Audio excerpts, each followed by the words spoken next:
welcome back to the Avoid the Tyre Wall Podcast. Today we are joined by special guest Logan Hannah. Do you want to tell us a bit about yourself? My name's Logan, first name Logan, not last name Logan, and I'm 20 from Scotland, Glasgow in Scotland, and I race Formula 4 1600s. That's great. So, what's the main difference between, for example, a GB3 car and this kind of car? Well, we aren't wings and slicks, so we have a controlled treaded tyre, and that is for rain and sunshine, which helps now that the weather's decided to take a change, because if we were out mid-race, all we need to do is change our bias, or that's all that we can really do, rather than having to come in and change tyres, for example. We also don't run, so we don't have a rear wing or a front wing, and we're just a little bit slower than, we're quite a bit slower than the GB3 cars. So, if you'd met any big-name drivers, who was the most awe-inspiring or made you feel starstruck? I have spent a Sunday afternoon because I didn't make it into the final of the Formula 4 Festival with Dario Franchitti, and that was quite good because I raced with Graham Brunson Racing, and Graham's quite a close friend of Dario Franchitti, and he comes to lots of our races. And I might not have made the Formula 4 final, like the festival final, but I did get to go and sit and watch in the grandstand with him. There's a picture, someone took a picture of the grandstand, and if you zoom in, you can see us two sitting together. And I would say someone that I've been lucky enough to race with that's been really sort of inspiring to see where I want to go is in 2019. I got to Jamie Chadwick race with us at the Oulton Park Festival, and that was incredible just to see sort of someone that's so high up in motorsport and being able to then race against her. I think I qualified like a 10-2 offer in the wet, and then to be able to race, and we raced in all the same races as well, so it was all the way to the top, and then to finish the final in front of her because she unfortunately got taken out, but on paper it's alright. What's your favourite track? I would say, I think the favourite one to be at was probably Yas Marina in Abu Dhabi, because it's a proper track, but probably not my favourite to drive. It's my favourite to sort of be at because of the atmosphere that it's got, and that's where my dad started racing and where I then was able to, I raced karts there and F4 cars. In the UK, I would stay faithful to Scotland and say that Knockhill is one of my favourites. I work there, so that's helpful. Spend a lot of time there, see it in my sleep, and done an awful lot of laps there. And it's just one of those tracks that once you're able to get it right, it is just able to take you away with it. You're the third person that said Knockhill. Yeah. Which different emotions have you experienced during your driving career? There's been, today, it's quite a lot of frustration because we've got some problems with the car. Winning the David Leslie last year, for example, I was the first female to win it. And I had my dad there, for example, and he lived abroad for quite a lot of my life because we moved home in 2016, and he stayed out there in Dubai. And at a race weekend, everyone is on the phone all the time, and if I'm at a race weekend, I'm not touching my phone. So then he's having to go through the team, and the team's like, Logan, Dad's on the phone, I'm going to go and talk to him. So that would be probably a lot of pride and just, well, obviously happiness from winning the David Leslie. And then motorsport tends to be full of a lot more lows than highs, and it's being able to sort of manage those lows. So it's taking that frustration and trying to turn it into something that's actually good rather than sitting there and just being frustrated with yourself. What's your dream road car? I don't know. I don't have a preference. It's like, what sort of road car do I want at what stage of my life? My friend that lives abroad, she got a G-Wagon for her first car. I'm like, that wouldn't be too bad. I wouldn't mind that at one stage.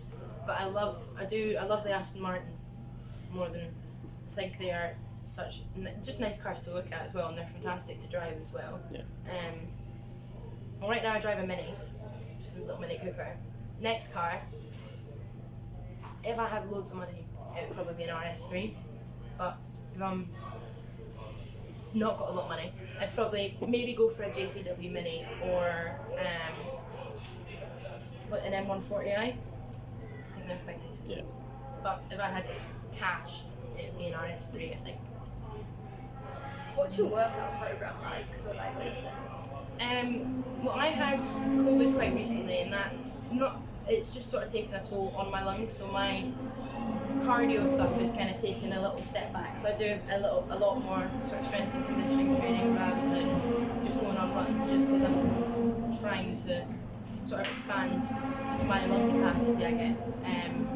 So my normal gym week would be probably lots of strength and conditioning stuff, and then maybe jump on a treadmill for a little bit, or a Stairmaster, or go for a run or something. But I would say my main base of my training would be sort of weights and strength and conditioning stuff. So, who's your hero or inspiration? When I was younger and when I first started racing, there wasn't a lot of people to look up to, and one of the people that reached out to myself and I properly was able to first sort of interact with as a female in motorsport was Peppa Mann. And being an American, she's done IndyCar and all this sort of stuff. And there was Danica Patrick as well. And there were people in the UK, but living abroad, didn't really get to interact with the people in the UK. And I would say those two were the people that, when I first got into motorsport, were the ones that really sort of pointed out where I wanted to be in the future. What do you feel is the most difficult part about racing mentally? Battling those lows and trying to turn them into high. This weekend has been full of them, in the sense that I've never been to Oulton Park before, for example, and turning that round, and after each session, the first session was wet, second session was dry, had a little off from qualifying, and then we've just been sort of dealing with the problems from that. So being able to come in from a race, I'm not feeling very happy about it, but I can turn it round before the next race and start blank slate so I can be ready to go for the next one. Do you prefer driving on a track with a smaller or bigger elevation change? Well, I know Knock Hill very well, and that would be a lot of elevation change, but I also quite enjoy places like Silverstone because it is so flat, and it's such a wide track as well. In a Formula Ford, we're not particularly big.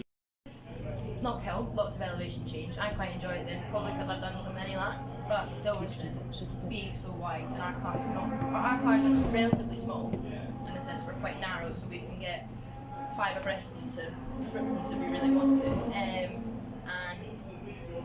I would say, so like doing the water haze, for example, that is like 7-10 car trains, and then everyone's going for that same bit of tarmac when it comes to overtaking, and that's quite exciting. But I guess it depends on whether it's wet or dry, because an elevation change is not very nice in the wet, but it's alright in the dry, and if it's nice and flat and it's wet, then it's a lot easier. What's a question you get tired of being asked? I hope you don't have it written down, but it's the standard female in motorsport question, I think. And because when I'm out there, my helmet's on and I'm the same as everyone else, and there's no there's no sort of separating from me being a female and the guy in front of me or the guy behind me being male.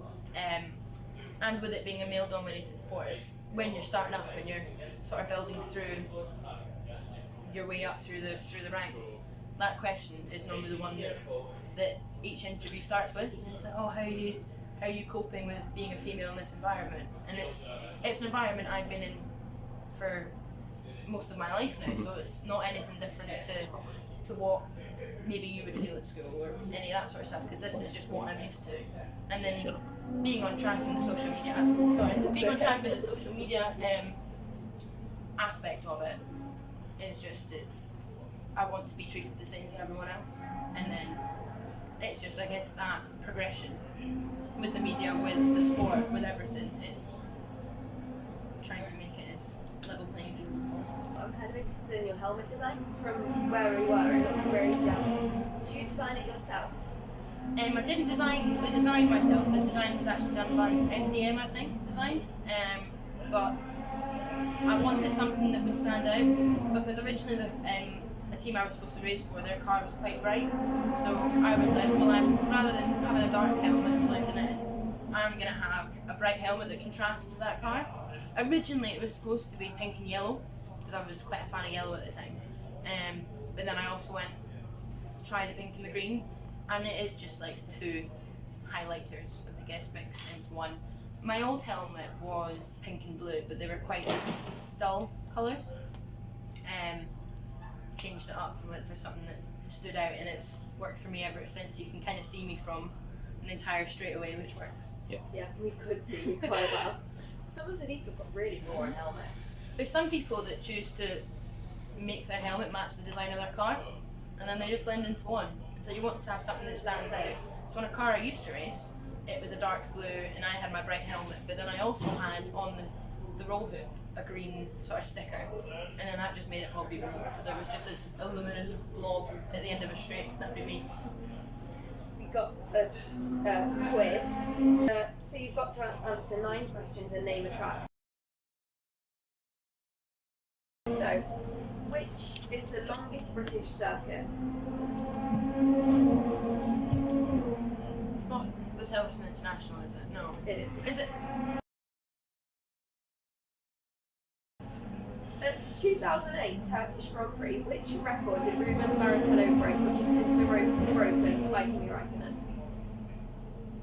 Most races without podium? Nope. No. Most race starts. Most race starts. Who is the oldest driver to ever finish a Formula race? A Formula race? I don't know what Formula. Probably in like its hundreds, maybe? Louis Chiron, aged 55. In a Formula race? Oh, it's not like a historic race, for example. It would be like a F3, F4 race. Yeah, I don't know exactly what it was, it just got off Google. How many titles did Fangio win, and what years were they? I can't even tell you. 5, but... Oh, you're correct. Get half a point. But I can't tell you the years now. What wins? 51, 54, 55, 56 and 57. Which 3 races make up the Triple Crown in motorsport?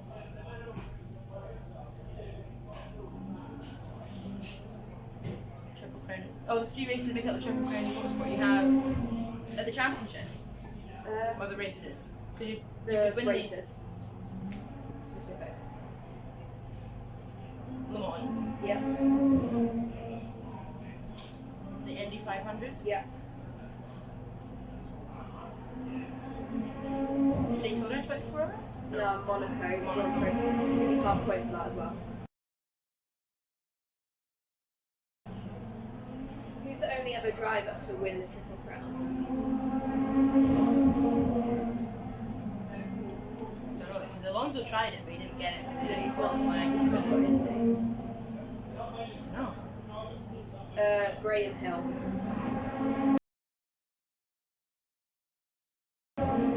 How many father-son duos have won an F1 title? 3? 2. 2. Close enough. Can you name the duos? No. Guess the number. Kiki and Nico Rosberg, so you said that wrong. And Graham and Damon Hill. Which team did Nino Farina win the 1950 title with? Ferrari? You're the second person that said that and it's wrong. Is it wrong? And, Sister team, Alfa Romeo. oh yeah, I forgot to say that bit. Team. Can you name Give her a this point. track? It's an F1 circuit, no? Yes. Is it? It's international. Where's the first corner? That's just 10. So what's it from? There. Little diddy bend. Is it like Sochi or something? It's Imola. Ah. See, I should know that, because that's a very popular track? Famous track, that's the word I'm looking for. 1, 1.5, 2. Told you I wasn't very good with quizzes. I think you got 2. I don't know if my adding's just really bad. Yeah, it is. Probably is 2. It's alright. Yeah. Well, if you have the odd score or this guy's score, then you get 10 out of 10. Yeah, there you go. Lovely. Got 10 out of 10. Do you have any questions? How involved do you get in setting up the car for a weekend? So the prep for the car over the weekend, the week before they'll strip the car down and then they'll set it up for wherever we're going. But in regards to when we're at the track, I come out, commit the car, my feedback then goes to Craig, sort of our engineer, and then it will then be relayed to the mechanics, and then from there it will. So you have a standard setup for each track, and then you we tweak. can change our gear ratios. Yeah. We change our gear ratios for what track we're at. Yeah. Unlike GB3 cars and F4 cars, they're set gear ratio, they can't change that. So we change our gear ratios to change a setup for the car. So if we know it's going to be a wet weekend, we might set it up as wet already, or if it's going to be dry, that sort of stuff. And also the way your car's going to be set up at Knockhill to Silverstone, it's going to be quite different, just based purely on the undulation of it all. But Can you just right height, or is that just on the shock absorbers? no, it's you can anything that's on the car, so there's no restriction on what you can change. So any input that I have on the change of the car, it's one of those things because it is motorsport at its purest because there's no wings and there's no slicks. Yeah. So it's any change you can feel. Yeah. And this is sort of where people should be taking the apprenticeship of motorsport and learning the way that car feels, because the fastest way around a corner in a Formula Ford is a four-wheel drive. So being comfortable with the car moving is the fastest way to drive one of these cars.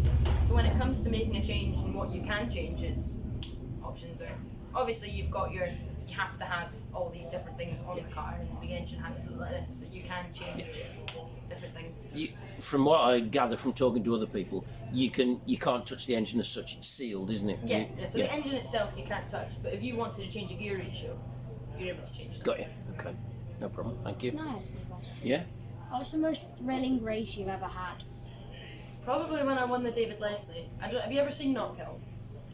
Seen it on BTCC. Have you seen like that first corner, how it's like really steep Yeah. and then comes in? Well, I went round the outside there 3 times, made it stick twice, but that's how I won the race. Went round the outside the first time, got past him. It was wet, or it was a drying track. We set up for dry, and the guy that was in second set up for wet. And as it started to dry, there's a dry line going, but it's not the part of the track that he wants to be on because he's set up for the wet. Yeah. On the brakes really light, on the dry patch, and just driving around the outside. Had a little moment on the exit Clark's, which is after the chicane.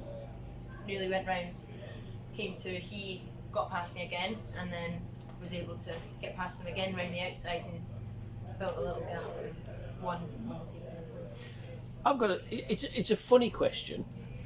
Obviously, you've spent all weekend racing around here, going hell for leather and things like that. When you leave here, you get in your car. Do you mentally have to turn a switch and think, I'm now in my car?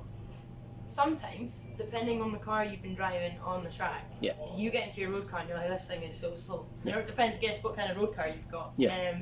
My little 1.5 Mini doesn't go very fast. It will if I really want it to, but it's sort of just reminding yourself that you're not on a racetrack anymore, and a country road isn't a circuit with Armco barriers and marshals, so just sort of reminding yourself. We always tell people this at Knockhill after we've been instructing. Take a chill pill. Like, the cones that are on the track aren't for you to tell you to turn in, and on the roads and that sort of stuff as well. So just reminding yourself that maybe it shouldn't be. Who's your favourite Formula 1 driver ever in the history of it? I don't know. Quite like Daniel Ricciardo, and that's just because he's quite funny, more than anything. At the moment, quite happy for George Russell as well for getting that Merc seat. I like Hamilton on track. I think he's an incredible driver. He just shows his pace and his talent every single time he's out there. But the showmanship isn't what I guess motorsport is used to, and it's just different. And I guess it's something that people need to get used to. But my sheep are not following the crowd.